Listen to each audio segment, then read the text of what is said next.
si da la im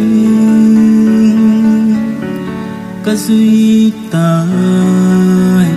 ai ngai lu pen krista ke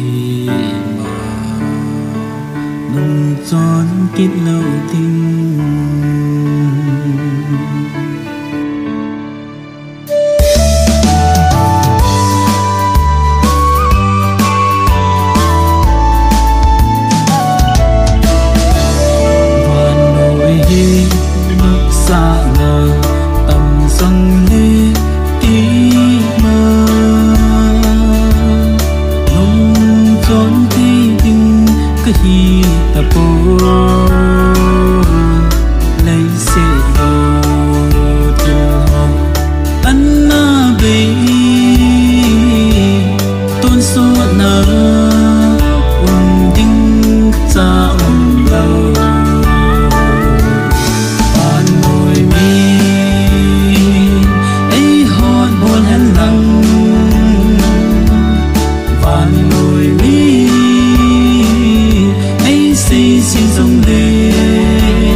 pakai na ang sunga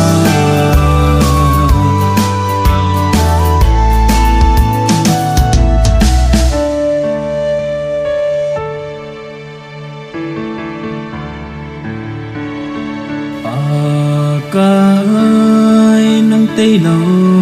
một na lâu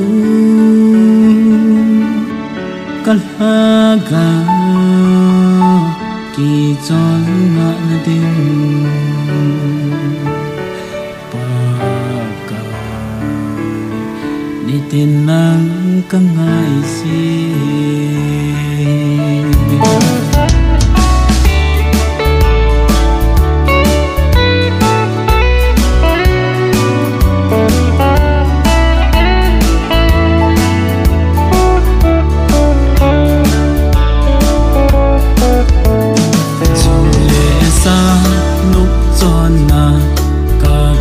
sun ki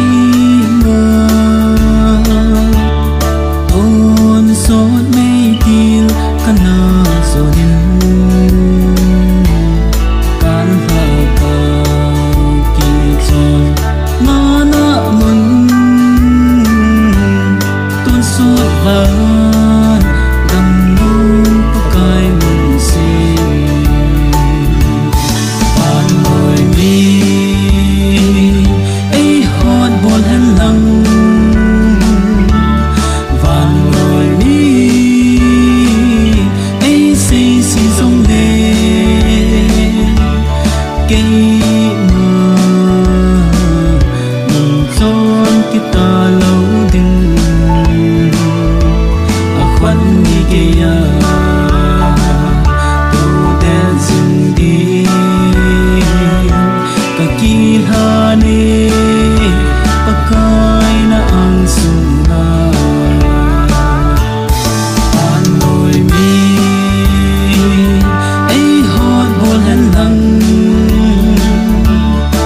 an loi mi